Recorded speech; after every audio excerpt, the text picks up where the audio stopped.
आज हम बात करेंगे अल्लाह तबारक व तआला के अस्माए हुस्ना में से 16वें नंबर के नाम पे। तो वह कि 16 नंबर है इस नाम का, और ये अल वहाबू।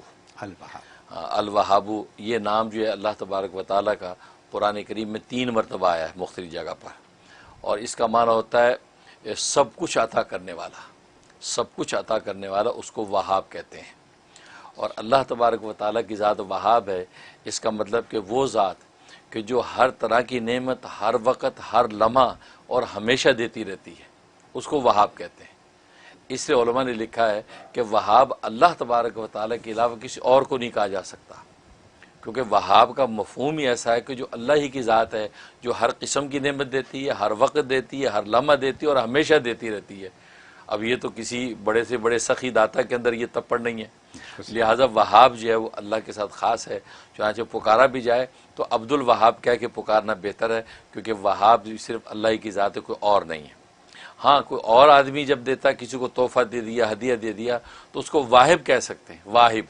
अच्छा। हाँ, वाव अलिफ और दो चश्मी हा और बा, तो वाहिब उसको कहना जायज़ है गैरुल्लाह को, लेकिन ये गैरुल्लाह का वहाब नहीं कहना चाहिए, क्योंकि वहाब सिर्फ अल्लाह की ज़ात है। चुनांचे अल्लाह ने हर तरह की जिस्मानी, रूहानी, मादी, मानवी, ज़ाहरी, बातनी हर तरह की नेमतें कायनात में फैला रखी हैं, और ये शान सिर्फ अल्लाह तबारक व तआला को हासिल है।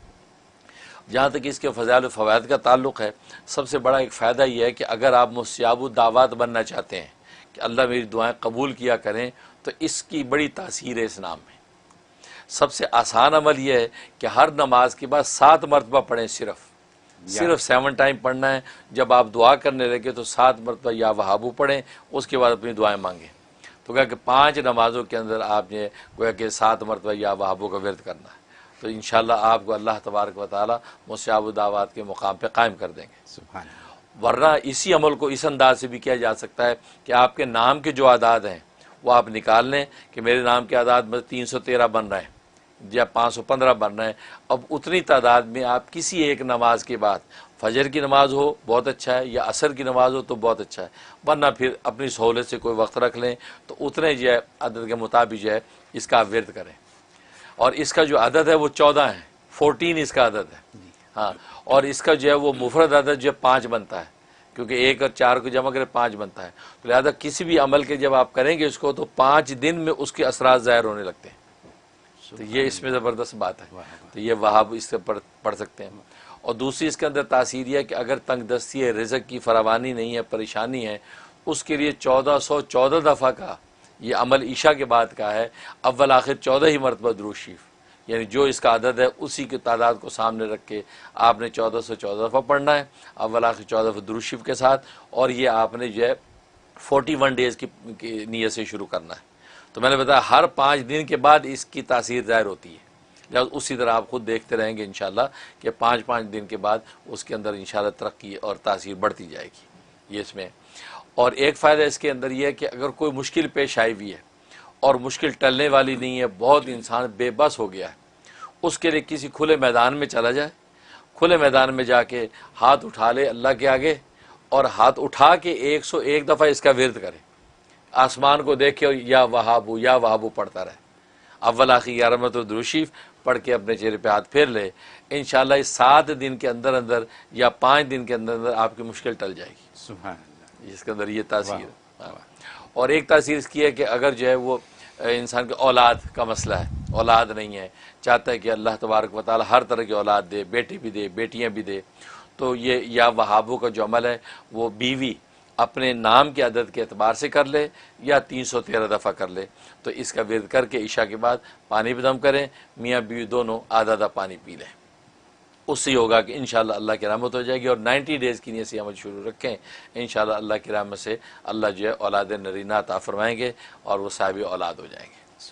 ये इसकी या वहाब की तासीर है।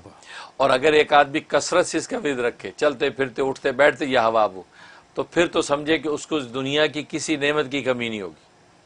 फ़राइज़ व वाजिबात के अलावा जब भी याद है या वहाबू का विर्द रखे, तो ये ऐसी इसमें तासीर है कि ये नाम जब अपना इजलाल कर लेता है और अल्लाह की ख़ास नज़र करम हो जाती है, तो फिर समझो कि इस बंदे की ज़िंदगी राहत ही राहत है।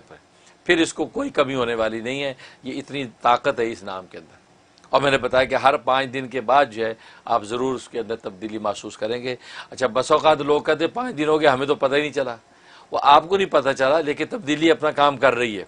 क्योंकि बस औक़ात इंसान की रूह के ऊपर कसाफत होती है, गंदगी होती है, तो कसाफत साफ लगने में टाइम लग जाता है। जैसे मैले कपड़े पे खुशबू छिड़कें तो वैसी खुशबू नहीं फूटती जैसे जो उजले धुले पे होती है। इसका मतलब अल्लाह पहले रूह को उजला धुला करते हैं उस नाम की बरकत से, अब जब वो मुज़क्का हो जाती अब ये नाम जो है वो अपनी खुशबू को ज़ाहिर करता है। तो इसलिए नाज़रीन उसमें भी परेशान ना हुआ करें कि ये हो गया अभी तो कुछ भी नहीं हुआ, नहीं वो हो रहा है, क्योंकि अल्लाह का नाम है वो असर कैसे ना करे। अब शहद का लफ्ज़ बोले तो मुंह मीठा हो जाता है, लीमू बोले तो मुंह में पानी आ जाता है। तो ये दुनिया की मामूली चीज़ें अब इतना असर रखती हैं कि नाम लो तो मुंह में पानी आए, तो अल्लाह का नाम असर नहीं कर रहा है। हमारी रूह का जो ताल्लुक़ अल्लाह से उसमें कमी है, असल में वो उसकी सफाई हो रही है। वो जब शफाफ आईना हो जाएगा अब चेहरा आपको साफ नजर आएगा, गोया कि अब उसकी तासीर ज़ाहिर होगी। तो ये इसके अंदर ज़बरदस्त तासीर